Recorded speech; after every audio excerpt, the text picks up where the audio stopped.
l'opposition est dans ce rôle, c'est de la politique politicienne entre les politiques. Bon, voilà, l'opposition aurait bien aimé être là aujourd'hui, mais les difficultés auxquelles le président de la République et le gouvernement font face. Mais dans la politique, dans un pays stable et dans un pays instable, est-ce que ça doit être pareil? Ah non, c'est pas pareil. C'est pas pareil du tout. Vous me tendez la perche. Parce que le Mali n'est pas dans une situation normale. Par contre, les questions qui se posent aux Maliens, c'est effectivement des questions de développement. Il faudrait bien que ce pays-là soit apaisé, hein, dans son entièreté. Et en ce moment, que toutes les actions de développement, de réalisation d'infrastructures, de fourniture de services sociaux de base, d'écoles, d'éducation, de santé, puissent se mettre en œuvre. Et je pense que le président de la République a été élu pour 5 ans. Bon, au bout d'un an, bien sûr qu'il faut tirer un bilan d'étape, mais ce n'est que 20% de la période pour laquelle il a été élu. Je dis bien que l'opposition est dans son rôle de décrier ce qui ne marche pas ou d'éveiller l'attention du peuple malien par rapport à des choses qui ne semblent pas normales. C'est tout à fait... Ce n'est pas parce que l'opposition décrit le gouvernement que je pense que ce n'est pas des Maliens, ce sont des Maliens comme tout le monde. Et aujourd'hui, cette opposition, aujourd'hui ils sont opposants, mais vous regardez la géographie politique de ce pays, ces gens-là ils se sont retrouvés tous dans le même parti il y a 10-15 ans. Voilà. Le RPM est issu de l'ADEMA, et l'URD est issu de l'ADEMA. À un moment donné à un autre, ces gens ont cru à un même projet politique. Aujourd'hui, bon, pour je ne sais quelle raison, ils sont dans des formations politiques différentes, mais pour qui connaît un peu ce que les partis politiques sont dans ce pays, je pense qu'il faut juste laisser le temps, un peu de temps. Il y a des choses qui ont marché, il y a des choses qui n'ont pas bien marché. Voilà. Il faut laisser le temps à tout ce bon monde de se remettre à la tâche et puis d'être un peu plus à l'écoute des gens. Si les gens sont déçus, la meilleure façon de regagner leur confiance, c'est de poser des actes. Voilà. Au-delà du rapport entre l'opposition et le pouvoir actuel, au-delà de la gouvernance actuelle, vous êtes un peu critique envers la politique malienne en général. Mais qu'est-ce qu'il faut pour assainir la scène politique malienne? Au-delà de ce... Je pense que quand on regarde la politique malienne des 20 dernières années, on est allé de chaos en chaos. On est allé de chaos en chaos. La plupart du personnel politique n'a pas fait les choses comme elles devraient être faites. Ça fait que les gens se sont désintéressés de cette affaire, comme on dit, des affaires de la cité, et c'est resté l'affaire de quelques gens. Et lorsque les Maliens se désintéressent de l'action publique, qu'est-ce qui se passe? C'est que les politiques sont obligés de courir après une espèce de personnel qui n'est pas exempt de tout reproche. Ça fait que l'argent est devenu le moteur de la politique dans ce pays. On remplit les salles, il faut donner de l'argent. Pour aller voter, il faut donner de l'argent. Tout est autour de l'argent. Et les slogans politiques ou les discours politiques sont creux. Et ceux qui devraient l'entendre ne l'entendent pas. Donc je pense que les partis politiques ont échoué sur ce plan en termes de participer à l'éveil de la conscience politique des Maliens. Et c'est devenu un boomerang. On paye cher aujourd'hui. Quelle que soit votre volonté, votre envie de faire les choses bien, il y a un discrédit total dès qu'on parle de partis politiques. Donc il est important que nous nous ressaisissions et faisons en sorte que faire de la politique redevienne noble. C'est-à-dire que faire de la politique au service des gens et non pas à son propre service. Et donner le meilleur exemple, c'est, encore une fois, je suis quelqu'un de pratique, c'est de poser des actes. Une fois qu'on pose des actes, les gens ne sont pas bêtes. Ils voient, ils sont capables de juger, de dire, voilà, celui-là il est différent ou celle-là elle est différente, parce qu'on a confiance. Il faut que le personnel politique malien fasse en sorte qu'il regagne la confiance des Maliens. À partir de là, les partis politiques prendront toute leur place et tout leur rôle. Vous regardez les élections de l'année dernière. Tous les Maliens sont convaincus que ce n'est pas simplement la force des partis politiques qui ont fait la réussite de ces élections. C'est parce qu'il y a des réseaux formidables dans ce pays qui se sont mis en branle et qui ont participé à ce que l'élection soit le succès que nous avons connu. Mais une fois que les élections présidentielles sont passées, nous sommes retombés encore là-dedans. Au niveau des élections législatives, bon, c'était encore l'achat de conscience, des tripatouillages à droite et à gauche. Ça fait que le crédit qu'on recherche, on ne l'a pas. Donc c'est un travail de longue haleine, ardu, c'est pas facile de regagner la confiance d'un peuple qu'il a perdu suite à 20 ans d'apprentissage démocratique. Parce que je pense que c'est de l'apprentissage. Tout n'est pas à jeter. Tout n'est pas à jeter. Il y a des efforts qui ont été faits. Il y a eu des erreurs que nous reconnaissions que, en tout cas ceux qui sont engagés dans l'action politique, nous avons commis les erreurs, nous avons déçu les populations et que petit à petit, en travaillant dans le fond, on peut regagner leur confiance et qu'il y aura une synergie entre les dirigeants et les administrés. Et du moment, comme vous le dites, l'argent est devenu le moteur de la politique.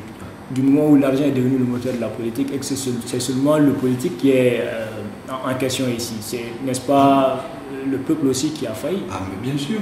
Comme je dis, quand il y a une rupture de confiance entre deux partis, qu'est-ce qui se passe? Quand on regarde pendant les périodes électorales, on a l'impression que, en tout cas, le peuple qui participe aux élections prend une sorte de revanche sur les politiques. Les gens, ils viennent à vous en disant, bon, ben voilà, ma carte, je veux voter, mais voilà, c'est 1000 francs ou rien. Quand on arrive là, c'est quasiment du mépris. C'est du mépris. Et quand les politiques aussi s'adonnent à ça, vous voyez, vous pouvez trouver des candidats qui sont assis dans les centres de vote avec de l'argent dans le sac et qui distribuent ça à tort et à travers. Bon, en fait, c'est un schéma qui fait que les politiques sortent du peuple, ils ne tombent pas du ciel. Et même pour tricher, j'ai l'habitude de dire que même pour tricher, il faut trouver des gens qui puissent t'aider à tricher. Donc, quand il y a ce petit monde qui ne voit pas l'intérêt général de faire de la politique, bon, ça devient du poker. Chacun essaie de tirer le maximum, et puis passer cette période, on n'entend plus parler de politique. Les partis tombent en léthargie, bon, peut-être que les bureaux politiques se réunissent, mais bon, on ne sent rien du tout dans la vie politique du pays. Donc ce qui est important, pour moi, la majeure partie des Maliens, qu'on n'entend pas, aussi bien à l'intérieur qu'à l'extérieur, qui par découragement ne sont plus enclins à s'intéresser à la gestion de ce pays, quoique la situation a changé un peu à la faveur de la crise de 2012. Nous avons entendu des Maliens du monde entier qui ont été surpris par l'état du pays. Et bon, les gens s'intéressent, quoique l'action de terrain n'est pas encore importante, mais au moins l'éveil des gens par rapport à la situation de leur pays a été noté. Donc aujourd'hui, et les politiques et les populations doivent faire l'effort critique, je dis bien l'effort critique et positif. Dans notre pays, on sait critiquer, ça c'est vrai. Mais au-delà de la critique, il faut proposer. Donc, que les populations se prennent en charge dans le choix des hommes et des femmes qui doivent les représenter, c'est la première chose. Une fois que ça s'est perçu par le personnel politique, les gens changent.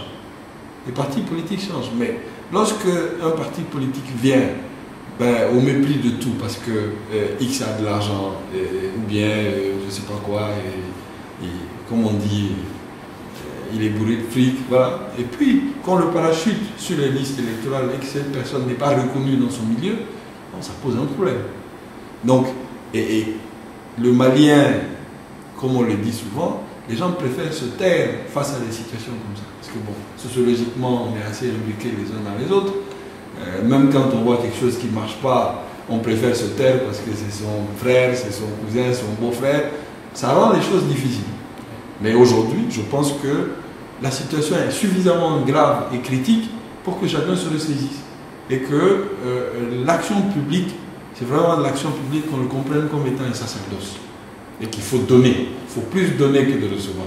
Je pense que si ce virage est fait petit à petit, et avec l'émergence d'une nouvelle classe politique, je pense que les choses iront de mieux en mieux. Maintenant, parlons du processus de paix qui est engagé à Alger. Que pensez-vous de ce processus-là? Écoute, moi je n'entends pas beaucoup. Hein. Les discussions sont en cours. Je ne doute pas du fait que le personnel qui a été envoyé au nom du gouvernement, la société civile, pour en discuter avec les groupes armés, soit réellement prête à faire les plus grands efforts, les plus grandes analyses pour arriver à une solution. Mais personnellement, je pense que quel que soit le schéma qui sera retenu pour la résolution de la crise du Nord, je pense que ce schéma doit être, on dirait quoi, duplicable. On doit pouvoir le multiplier partout. Je m'explique. Le gouvernement parle de régionalisation, décentralisation poussée. Vous savez qu'aujourd'hui, à ce niveau, au niveau de la décentralisation, il y a 3 secteurs qui sont confiés aux collectivités territoriales. Vous avez l'éducation jusqu'à la fin du fondamental, vous avez la santé, au niveau de la santé de base, et puis l'hydraulique. Donc, si nous disons qu'on va vers une régionalisation poussée, ça veut dire que l'État est encore capable, l'État central est encore capable de déléguer une grande partie de son pouvoir à ces collectivités-là. Donc, au-delà de ces zones qui sont des zones à problème, je pense que si nous adoptons une solution pour le Nord, bien cette solution doit être appliquée, peut-être avec un différé à la région de Caïn, à la région de Sikasso. Je pense que ça peut permettre aux gens d'accepter, si tel est le cas, d'accepter le process. Aujourd'hui, on n'est pas prêt, c'est vrai. La priorité est d'arriver à la paix dans cette partie du pays. Tout le monde n'est pas d'accord, mais si la base est que l'intangibilité du territoire n'est pas mise en cause et que le Mali reste unique, bon, il n'y a pas de souci. Maintenant, les aménagements au niveau administratif qu'on peut retrouver doivent être accompagnés aussi, encore une fois, du problème des ressources humaines. Vous déléguez, il faut bien s'assurer que ceux à qui on délègue sont capables de prendre la charge. Et troisièmement, les ressources qui vont leur être affectées, ben, il faut dire où on va prendre ces ressources. Moi, je ne suis pas un dogmatique de l'État central, non. Je pense qu'une fois que on a compris les limites de cette gestion centralisée, bien sûr, en ciblant les secteurs qui peuvent être gérés par les collectivités, ben, il faut en définir les moyens. Les moyens, les ressources humaines, financières, et un système de contrôle approprié qui permette de rendre compte de cette gestion-là. Il ne s'agit pas de tout donner et puis on s'en lave les mains.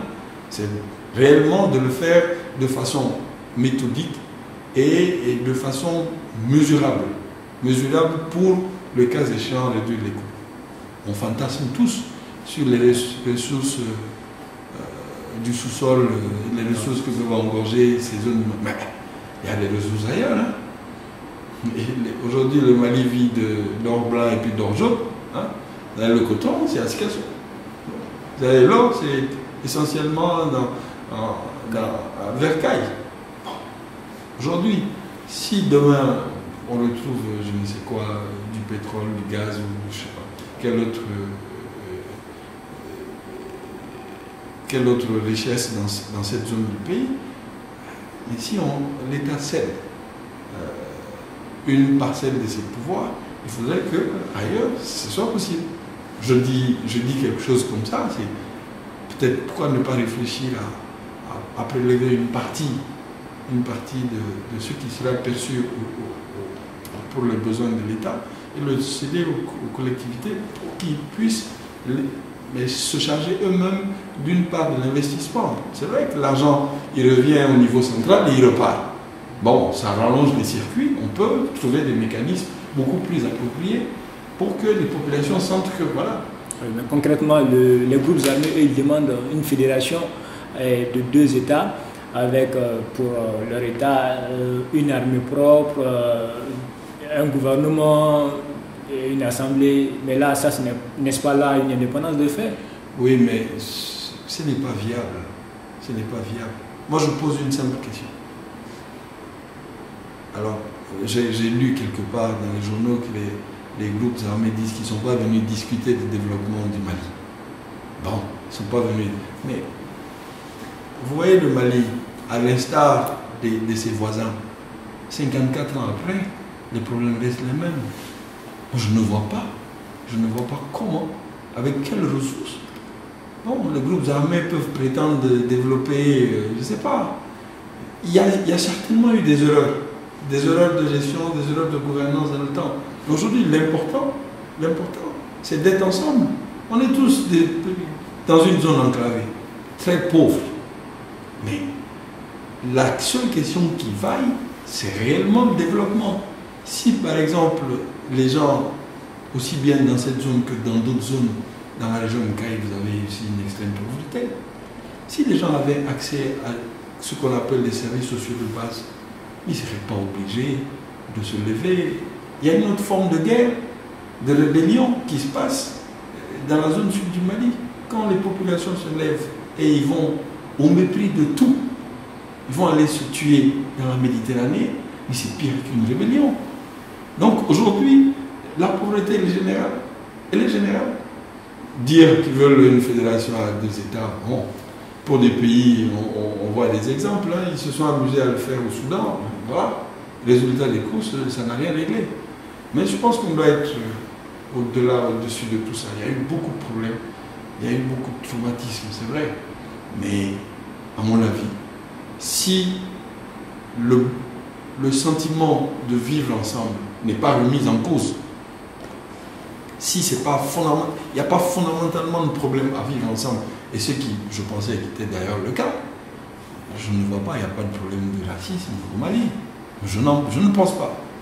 Et donc, si ça, ce n'est pas remis en cause, si c'est de donner de l'autonomie à une partie, en tout cas aux collectivités pour qu'ils puissent se prendre en charge et réaliser peut-être les actions qui leur seront bénéfiques, parce que étant de ces environnements et maîtrisant mieux leurs besoins, oui, c'est dans ce sens-là que je pense qu'on doit aller. Mais par contre, un pays, 2 systèmes, vraiment, je pense que ce ne serait pas une solution viable. Mais dans le schéma actuel, quand même, les négociations vont vers une sorte de prime, puisque les groupes armés, ils admettent ne pas partir pour discuter de développement. L'État part pour la paix. On dit que la paix n'a pas de prix.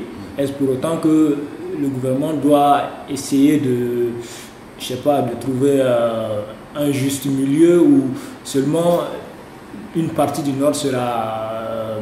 seulement le Nord sera privilégié par rapport au Sud, c'est-à-dire de donner un statut au Nord et au détriment des autres parties. C'est ce que j'ai dit à l'entendre mes propos, en disant qu'une solution pour le Nord on doit pouvoir le dupliquer partout. Parce que si on ne le fait pas, ça fait que le système est débalancé. Aujourd'hui, la paix, c'est vrai, n'a pas de prix. Mais il faut séquencer toutes ces actions dans le temps. L'important, c'est d'arriver à une paix stable et durable.